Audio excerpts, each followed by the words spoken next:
My name is Brian Foster. I'm a doctor at the Eye Associates. I'm a cornea specialist. I do a lot of cataract surgery, LASIK, and cornea transplants. I was actually born in New Orleans, Louisiana.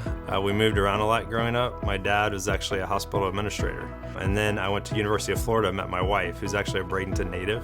So she's the one that drew me to Bradenton. Her whole family is here, and we love it. My wife, Erica, and I have 4 children. 2 of those are biological, and 2 of them we adopted from China. You know, musical family. My kids are really into piano and violin, so that's been really fun seeing them grow in that. But yeah, for me personally, just getting outdoors as much as possible. We do a lot of camping. We just boating. It's a lot of fun. I actually always thought it'd be really neat to be a doctor. I didn't know what type of doctor. When I was in high school, I actually shadowed an ophthalmologist, and it was the best 2 days of my life. We did microsurgery. The next day I saw the patients, a couple of them cried in the office because they could see and they were so happy. And I said, man, this would be really neat to do this every day.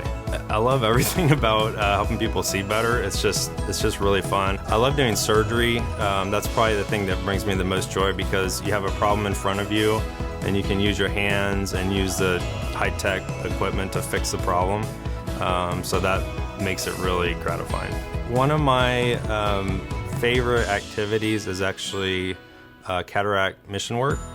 So I've gone on at least 13 cataract surgery trips to Honduras. I go with a team from Wake Forest University, and we've been going for years to help with some of their backlog and just, you know, train up some local younger surgeons. So that's a fun thing.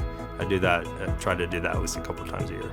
What I love about the Eye Associates is we have the best technology available, and we have a really caring staff, so my patients get most compassionate care in the area, in my opinion, and they're going to get the best possible technology options to meet their needs. I want my patients to remember me as someone who really cares about their vision problem, and I want them to know that I am going to do everything I possibly can to help them see better.